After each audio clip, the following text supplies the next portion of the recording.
Um, you'll notice that everything is pretty much the same as the listing agreements you've been using, with the seller name at the top.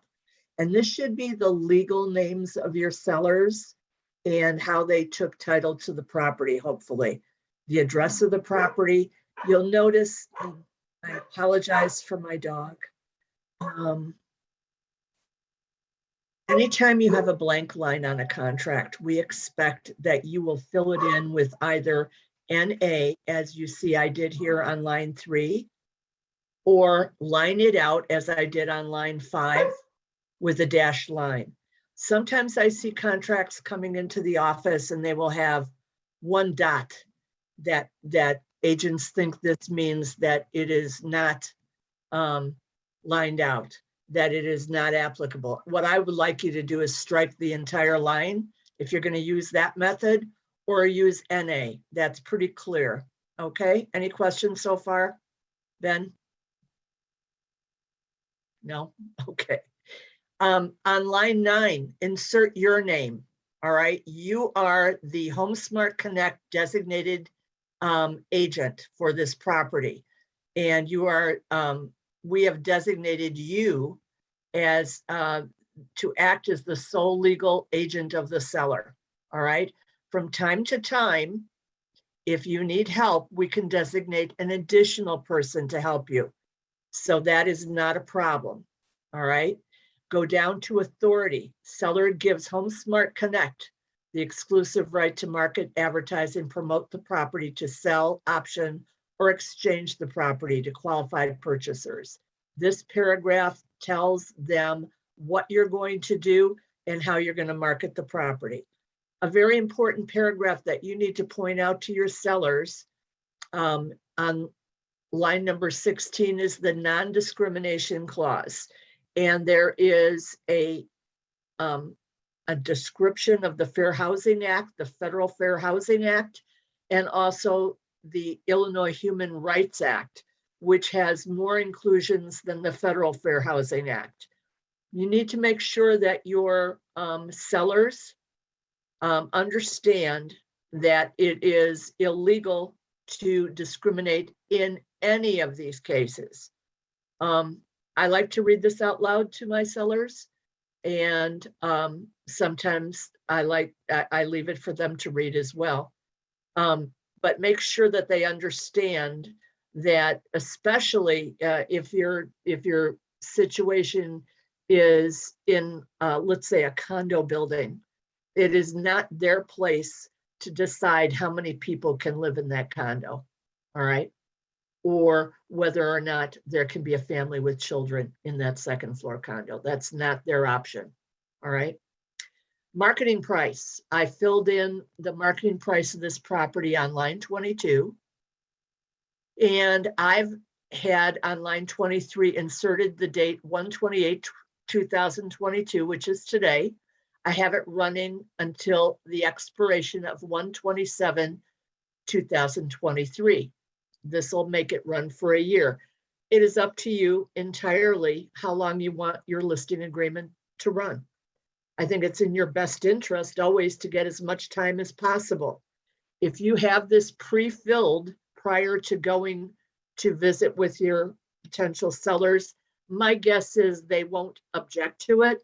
They may ask you to alter the expiration date, which you can do by crossing it out and everybody initials.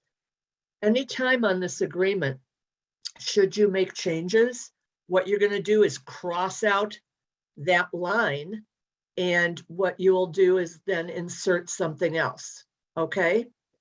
And everybody will initial the change. Go down to lines 29 through 39. This is a list of all the personal property that is going to be included in the sale of this house. I've checked off a bunch of them. You can add additional ones. Then before you move on, you say, Mr. and Mrs. Seller, is there anything else that you'd like to include in the sale of this house? And the sellers say, yes, we have a hot tub we're leaving, and we're going to leave our pool table. So you would add it on this line, on line 40. On line 41, what items, if any, Mr. and Mrs. Seller, are you not going to include in the sale of this house? And we had a case recently where at the closing, we found out that the sellers had pulled the bathroom mirror out of the bathroom. And apparently this is people, sometimes I guess people spend a lot of money on the bathroom mirror and they decided to take it with them. If it is hanging on a hook and not attached to the wall, they have the right to do so. So it's our obligation as listing agents to find out if there is anything that's going to disappear between the time the house goes under contract and the time of the sale. All right. And we need to include it under not included. You would also then take anything that is on this list of not included and make sure that the listing in the multiple listings service reflects that exclusion. All right. Let's go down to the lease of the property. And I want to add here that some agents have thought that this paragraph meant that they could advertise it for rent and for sale at the same time. That's not the purpose of this paragraph. The purpose of this paragraph is to handle a situation where the seller calls you up one day and says, you know what, we've decided that it would be easier for us to just rent the property. And my brother, Ben, has decided that he would like to live in the house and we're going to take it off the market. Okay, if that happens, we're covering ourselves by saying, although this agreement is for sale or option, if you decide to rent out the property while it's on the market for sale, you're going to pay us $3,000 if it's leased within the marketing period. Okay, hopefully that makes sense to you. This is not an agreement to list the house for rent. All right, down at line 47, the home warranty, the seller agrees to provide to the buyer a limited home warranty program from. You would insert the name of the home warranty company here, whoever that could be. It could be Choice Home Warranty of America, whatever. And you would put in the price of the home warranty here on line 48. All right. Let's go down to dual agency. And I've had some people make comments about the dual agency paragraph. And in some associations listing agreements, the explanation of the dual agency paragraph comes at the end. Ours comes at the beginning, which is completely acceptable. By checking yes and signing below, seller acknowledges and agrees that the designated agent, licensee, may undertake dual representation, representing both the seller and or landlord and the buyer and or tenant for the sale or lease of the property. Seller acknowledges that he was informed of the possibility of this type of representation. And then I typically, even though I explain dual agency to sellers when I meet with them, I like them to read it. And then I say, do you have any questions about what I can or cannot do for you when I'm acting as a dual agent? Many of the agents in our office have a policy of not practicing dual agency. Do you all understand that? And you can get both ends of the deal financially, even if you're not acting as a dual agent. Some people are confused, thinking that they have to act as a dual agent in order to collect both sides of the commission. If you check, if your seller says, no, I am not comfortable with dual agency, and your seller signs here, when a buyer calls on this house and says to me, I'd like to see the house, I explain to them on the phone that I work as an agent of the seller and I would be happy to show you the house, but I will not be performing any agency duties for you.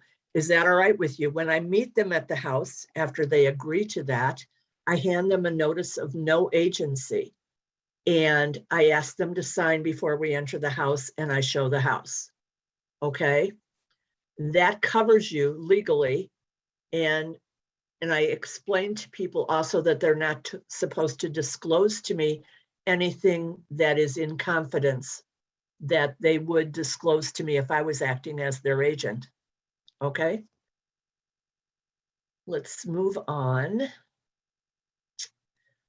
We've got seller responsibilities, and I think this is a pretty important paragraph for sellers to understand, that they have to provide access to the property upon reasonable notice, maintain it in clean, ready to show condition, provide any financial information that could affect the property, clouds on title, liens, mortgages, provide information regarding legal proceedings that may affect the sale of the property. If the seller knows that the county is in the process of taking it to build a new runway for the airport, that needs to be disclosed. Information regarding municipal or zoning changes that would affect the property. All required disclosures. I would like to see all disclosures completed at the time the listing agreement is signed. All too often I see disclosures being completed much later, and what that creates a problem, because these disclosures should be uploaded into the MLS so that the buyer's agents, so that the buyer's agents can see them before they show the property and share them with their buyers. I encourage people to refrain from video recording and audio recording during showings, but unfortunately it's happening a lot now.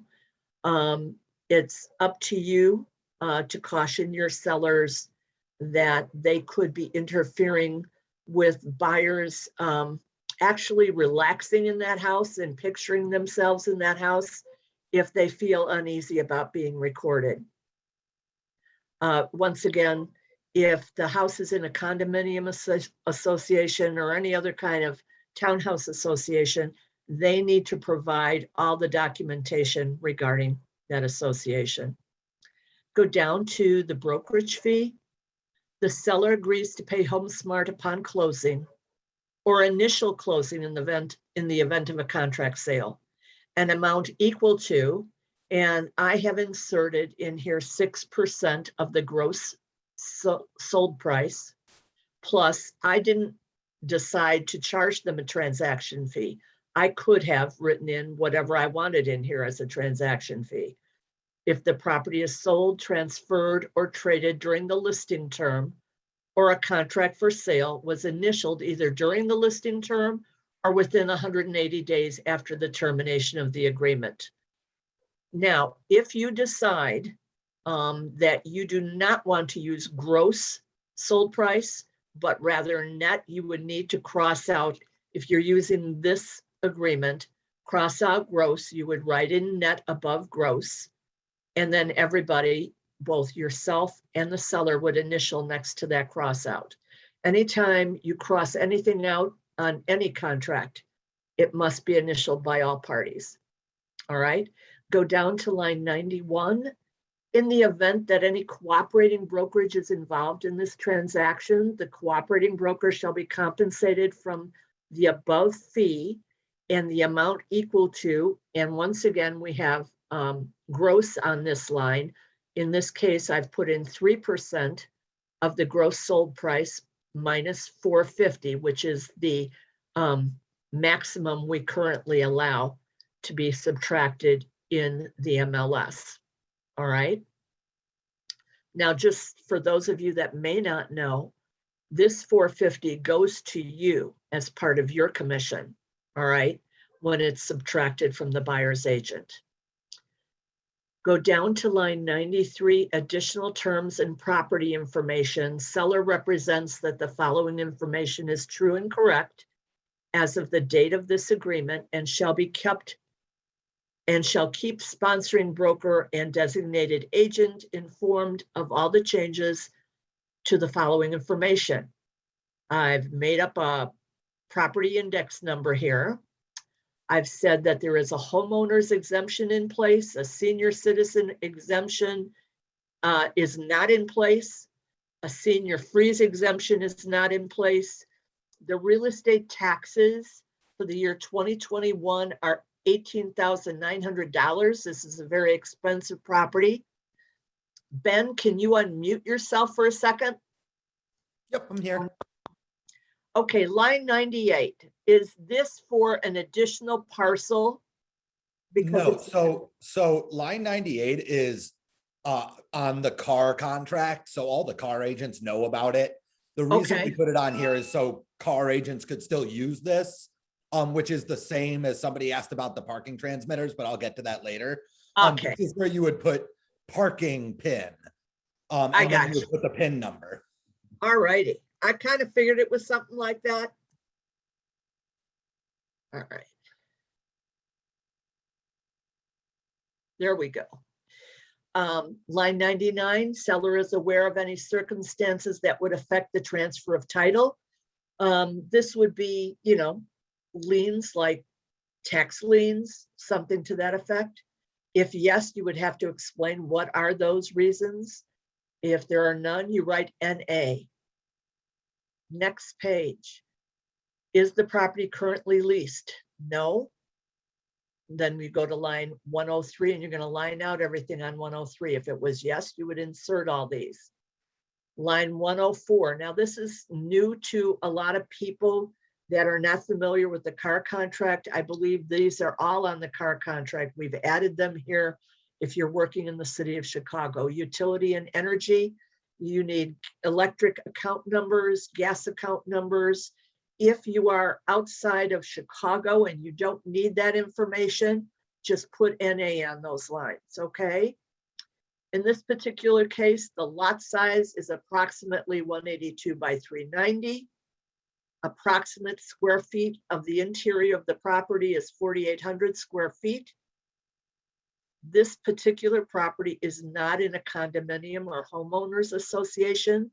So at line 108, I've put NA. I've lined out all of the lines that aren't needed. Line 109 is NA as well. Earnest money on this paragraph at line 110 explains the whole idea of earnest money and the fact that we will be holding the earnest money for the mutual benefit of the buyer and the seller. And it tells them what we do with the money at the time of closing. But also, this is important for your seller to know. The seller agrees that the escrowee may deposit the funds with the clerk of the circuit court by an action in the nature of an interpleader. And I get asked this probably at least a couple times a month. What happens if the deal falls and it right before closing, for instance, and the seller won't sign the release of the earnest money and the buyer wants their earnest money back? We can't give earnest money back to anyone without the agreement of both the buyer and the seller. And in that case, we would deposit the money with the clerk of the circuit court, and they could decide if it goes to court.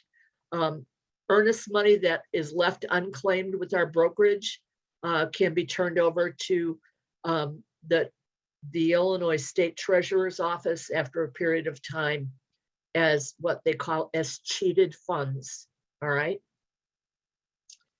In the case of mediation, let's say we've got a dispute with the seller about whether they really owe us any money. Any controversy or claim arising out of or relating to this agreement or the breach thereof shall be mediated in accordance with the rules then pertaining of the American Arbitration Association. On line 127 is my name. Line 128, my signature. You would date my signature the day this is signed. And then you fill in all the other information, both for yourself and for your sellers. Any questions? Yes, we've got a couple. Okay. All right. So Debbie asks, can we put a box for checking the bathroom mirrors? I think we kind of went over that. You can add that into the included section. That's not going to occur all that often. I would say, especially, I've seen it more in the really high-end properties where people get attached to mirrors, they get attached to dining room chandeliers that are very expensive. But what I caution sellers is that it's always better for you to take these things down before you list the house and put up a substitution. Because once people see it, they want it. I had a situation many years ago where my seller's father bought them a refrigerator right before he died. Okay. They were emotionally attached to this refrigerator and they did not want to leave it with the house. And it ended up being a real fight during AI about this refrigerator. It ended up that my sellers actually gave them a premium price for the refrigerator so that they could take the refrigerator with them. What else? Tom asks where we should send our feedback. That goes to broker@homesmartconnect.com. Patty Guerrero asks, how come there is something to put the account numbers for the utilities? So that's another car contract thing, because we can print or we can get heat disclosures straight from the MLS if you add the account numbers in. I don't know if you've ever done that when you're adding that information. You choose not applicable, or you can put the account numbers in the MLS. And if you put the account numbers, it automatically sucks the information in from the utility companies and tells you how much they spent for the year. So that's just another car contract thing that's normal for the car agents to see. Okay, also on line 109, you notice that this is limited space here. If you run out of room to put the inclusions about what's included, you can always add on additional sheets of paper to say what the inclusions are. Yeah, and then you just write in that line, see additional. Yes. What else? All right. We will be on time to get their headquarters meeting at 12. Yes, we will be done by 12 o'clock so you guys can get to the tax meeting from HomeSmart International. Debbie Cruz says, do we have to change the seller net sale price even though they agree to only pay buyer agent net sale but not seller agent? Wait, I didn't quite catch that. Do we have to change seller net sale price even though they agree to only pay buyer agent net but not seller agent? You can do a combination.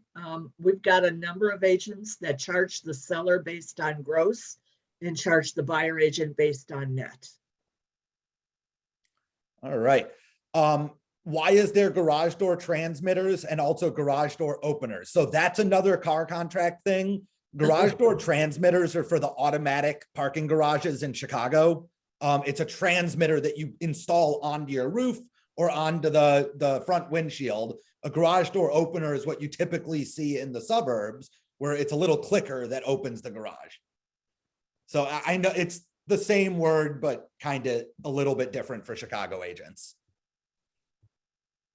Any other questions? Oh yeah, we got a lot. Okay. Do we still need the seller's initials if they do not want to provide a home warranty? So on the home warranty section. No. My opinion is no, because it's pretty clear here they're not offering it. Was that required on the car contract? No, I don't actually. I don't know what the question was about. It might have been something you said earlier. Ed, I'll unmute you when we're done with the questions just to follow up on that one. All right.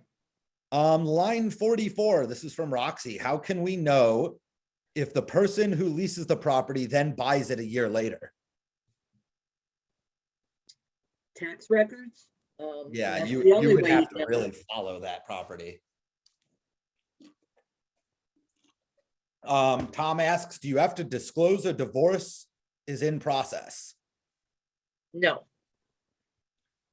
Brenda I Lark don't, asks. I don't believe that is, Right. that's an invasion of privacy unless the couple wants that disclosed. Brenda Lark asks if you can explain net and gross a little more. Okay. Give a short example. All right. So let's say the house sells for $100,000 and the commission is 6%. Okay.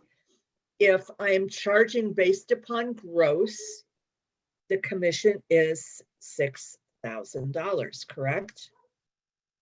If I'm Why? I think that's the question. She's asking, what does gross mean and what does net mean? Gross means that we are not subtracting for any closing cost credit the seller may be paying for. So if the first page of the listing of the sales contract says the sale price is $100,000 and they are asking the seller pay $1,000 in closing cost credit, we in a gross sale, we would still use just the $100,000 figure to calculate the commission. In the case of a net sale, we would use $98,000 to calculate the commission. Does that make sense? Does to me. If you have more questions on gross and net, I think it's best to reach out to Sandy and have a longer conversation about it and how it can affect your commission. Because we have about 10 more minutes till I want to get everybody off so they can get to the HomeSmart meeting. For sure. Line 108, no question about special assessment known. That is on our list of things to add that we're going to discuss. So we'll get to that. I agree that that should probably be there, especially for Chicago condos. If there's a special assessment, we need to disclose that. Or even if we've heard rumors, we're supposed to disclose that there could be an upcoming. Okay. Yep. Jen Berg asks, please address how to specify variable commission. Well, let's take a look at the paragraph having to do with the commission. Okay.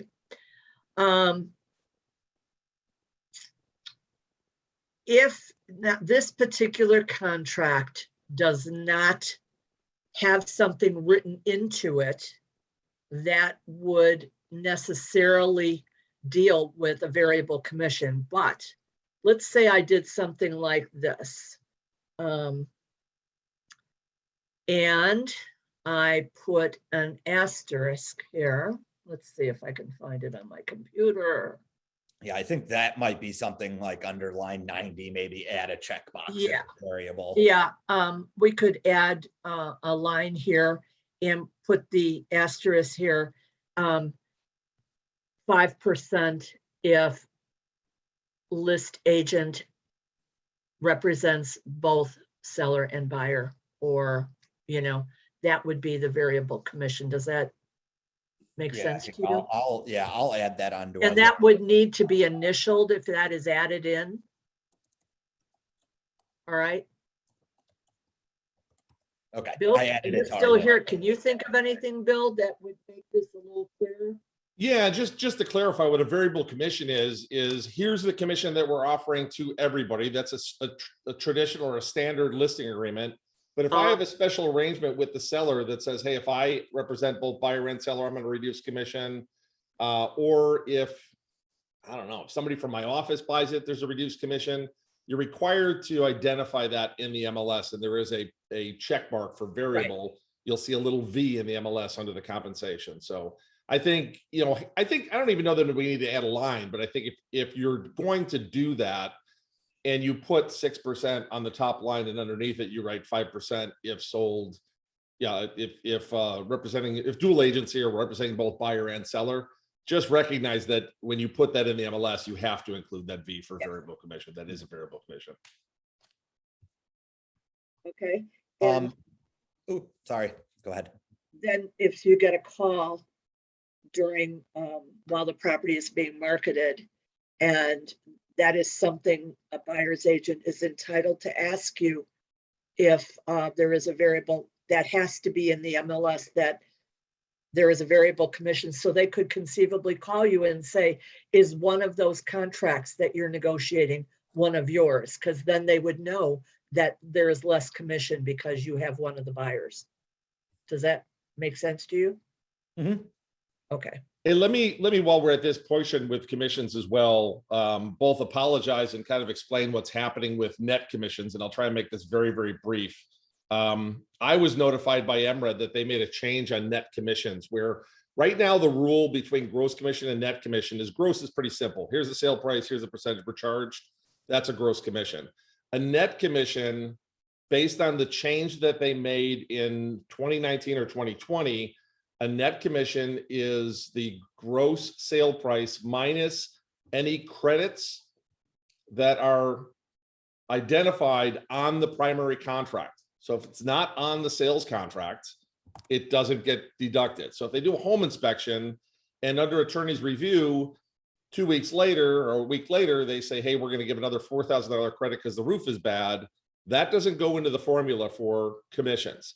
Now, I was told by MRED that their board of directors actually made a decision that that was going to change and all credits were going to be applied. That is incorrect. Apparently they took the vote, and right after they took the vote, they went, wait a second, we should look at this again, took another vote and reversed it after we shared this all with you guys. So my apologies, my fault for not being clear and being up to date on that, but it has to be in the original contract. Now, one of the things you're seeing a lot of attorneys do is they are modifying, or they're in their attorney's approval, they're saying, I am going to modify the original contract to include this credit. And it's debatable whether that's included or not, or should be included in the net. I would caution you to include that in your calculation if that's the way that the attorney writes it. I hope that most of the attorneys are doing, Bill, now, instead of giving a credit, they're reducing the price of the house. Right. And MRED is telling me that reduced purchase price has to be used to calculate net. makes sense. Clear as mud, right, guys? You ever have any questions, send an email, broker@homesmartconnect.com, and Sandy will get it clarified for you, or I'll get it clarified for you. Also, just for anybody that's been asking, I just posted in the chat how to get to the Smart Zoom for today. It's a pretty good one. I'll be on it. It's about taxes, and it's a pretty knowledgeable guy doing it. So I would recommend going if you can. If you can't, it will be recorded. I will post it to the Facebook Lounge once it's sent to us. We'll get it on there, but it should actually be a very good class. Yeah, Mark is exceptional, and he focuses specifically on real estate, so he's exceptional. And then just so you know, it might be full already. So if you can't register it, it will be recorded and you can watch it later. We'll get to it. Let's just try to get to another couple questions because I do want to finish in 8 minutes so you can get over there. All right. Let's see, where were we? Line 44. How can we know if the person who leases, oh, nope, we got to that one. Do we have to disclose that? We got to that one. We got to that one. Can we negotiate commission? Of course you can. If you have questions on that, reach out to broker support on how to negotiate. Art, as far as I know, no, that's the meeting's at 12 p.m. Central Time. And you send the meeting for the tax. Debbie, I just put it in the chat. There's a change there about the net. Nope, no change. Bill just went over that. Tax meeting at noon today. Good for that. It appears Bill also put the Smart Zoom. Just so you know, that Zoom link will not work for you. You have to register it. That's a email specific link, so don't try to click on that one. I put the registered one right under Bill. So you have to register at that HomeSmart link that's in there. What if you hand off a buyer to, Tom asks, what if you hand off a buyer to somebody in your office to write the contract and represent them at a flat fee? For example, $1,500. So, Sandy, Bill? Yeah, I don't have a problem with it. But you know, anytime you're collecting a referral fee from another agent, you're supposed to disclose that to all parties. Just so you know. Yep. Veronica, if you registered for the HomeSmart event and have not received the email, check your spam. A lot of HomeSmart International emails end up in spam just because that's the natural way of marketing systems. So always check your spam. Mine was in the spam and I got it. Oh, cool. Veronica, you're good. Awesome. This is Stella. Can we make line 88 and 92 with a fillable box for net versus gross? I've already put that on the list. I was thinking the exact Already same on the thing. list. All right. Great Yeah. suggestion. Yeah, guys, again, if you weren't at the beginning of the class, we know there's some micro issues that we need to get to. It has to go through a couple people, including an attorney, before we can make any changes. So Bill, Sandy are on it for the changes. They'll let me know and we will rewrite it. This time, before I release it to the wild, it will be spell checked by 10 people. So there's not a stupid little spelling error. Because anytime there's a grammatical error, just so you guys know, it takes about a day or two to make the form look all right. After we change one paragraph, it's not like an easy change. So anytime there's a paragraph change, you got to bear with me for a day or two. I have to redo the entire form. And then I have to test the form 100 times to make sure that when you guys use it, at least the fillable boxes are working. Last thing that I just want to mention, just in case you haven't seen it, Sandy, if you can just scroll all the way to the top of the listing agreement.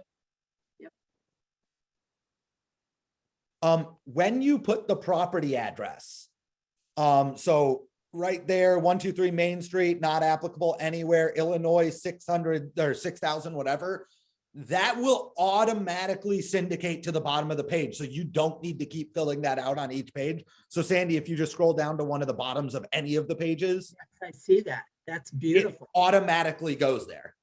Wonderful. Yeah. That's great. Oh, I want to mention one other thing while we're here. This has nothing to do with how to fill out the form, but should your sellers decide that they want video and audio recording in that property, you need to disclose that to people when they enter that house. Okay. Yeah. Might be a good idea to put it on the MLS as well. Just so you guys know, in Illinois, recording anybody, audio, anybody in your home, audio anywhere besides an outdoor door camera is illegal. And you cannot do it. Even, I mean, disclosure is okay, but it's illegal in Illinois. And it's a huge fine. Facebook got fined multi-millions of dollars for, just using somebody's face recognition. So video, it's all in that same law. Video is skirting the line, but audio is illegal in the state of Illinois. In any situation where somebody might say anything private. So just think about that when somebody comes into your home and they might be talking to their agent about potentially making an offer and what Correct. they can and can't afford.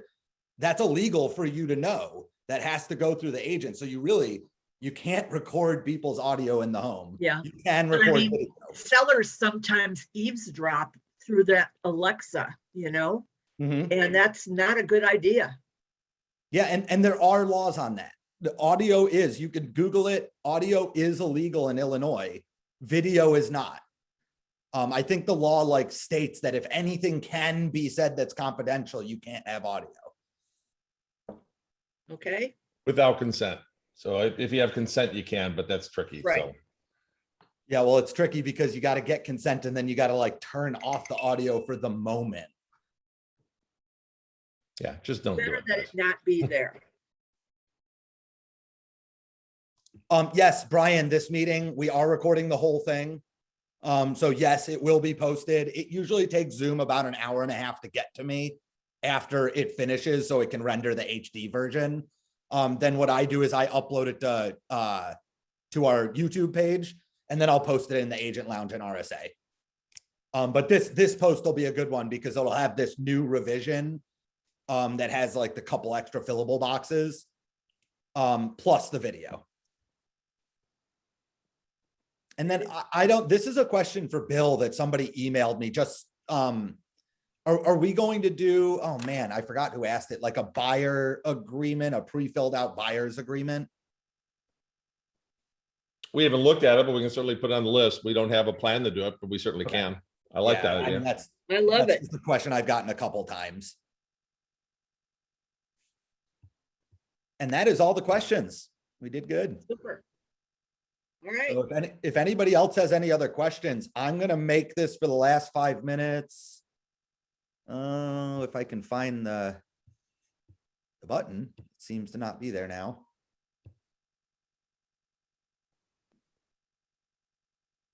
Yeah, I guess I can't change it once I change it once. I was gonna let people unmute themselves, but you can raise your hand and I can unmute you, or you can write a question in the chat. Debbie Cruz really wants a checkbox for a mirror. So maybe we'll put that in. There is a little room on the checkbox area. So I think by now we can figure out who got stuck with that whole issue. Sorry, Deb. Yeah, maybe we'll put non-attached mirror or something, or hanging mirrors.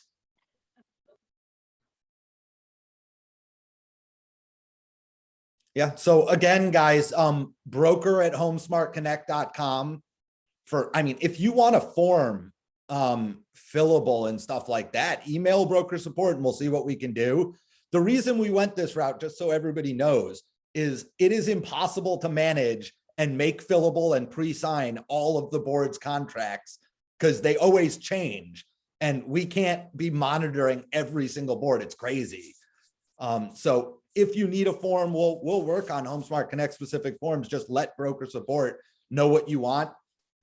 Bill and Sandy will make a decision and then let me know if I need to make it fillable. Okay. Yeah, the buyer's agreement might actually be easy because we can just copy and paste one of them and add our logo to the top and make it fillable and sign it. So that one might be easy. I just need to get Bill's approval on it. So we'll work on that. Yeah, we have to be careful with that. There's legalities because they are copyrighted documents. So even this one had to be rewritten from scratch. Now there's some of the verbiage is exactly the same in some of the other contracts, but it's not the other contract. There's portions of the contract that the verbiage is the same or nearly identical, but we try to make it off one word or whatever the heck it is. So yeah. All right. Any other questions?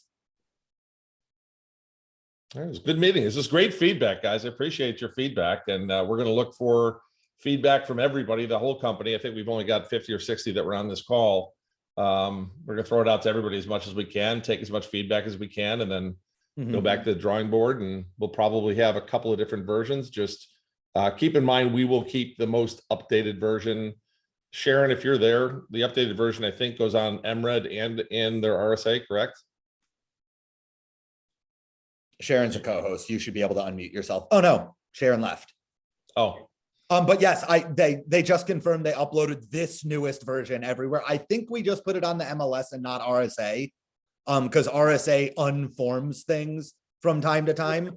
But I will put on our Facebook group and in the RSA news feed a Google Drive link to this form that will stay active. If it's not active and you try to download it in like say a month or two, it's because that form is no longer the one in use.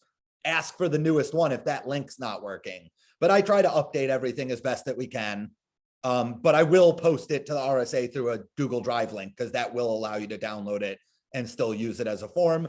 One more thing I just want to mention before I let everybody go, you have to download this form. So again, if you're looking at Sandy's screen, if she opened this on the email, it would look like this without the blue boxes. It would just be a blank document. You have to press that download button in the top right corner, right next to the printer, and actually download it to your computer to use it as fillable. And then you can go ahead and upload it to .loop or DocuSign. And from this form, make it an automated fillable form if that's how you do your business. And this will be added to .loop in a month in our .loop account as a separate listing agreement in addition to all the board ones that are already in there. I just want to not upload it 3 times because forms in .loop are harder than forms in Adobe. And you can still use all the other forms if you prefer them. Yes. One last question I'm seeing. If I were selling my house that has cameras and audio, I have to disclose. Yes. For audio especially. Or what should I do? If you wanted to, most of these camera companies have different color lights dependent that tell you what's going on the camera. So like, for example, a Nest camera is going to have a red light when it's recording. So you know it's recording, and then it has a blue light when it's not doing anything. So you can literally, you know, on the table before you leave your house, say the cameras have been turned off. If you see the blue light, it means it's not recording. If you see the red light, it says it's recording. And then literally tell people that they can like visually see that they're not recording.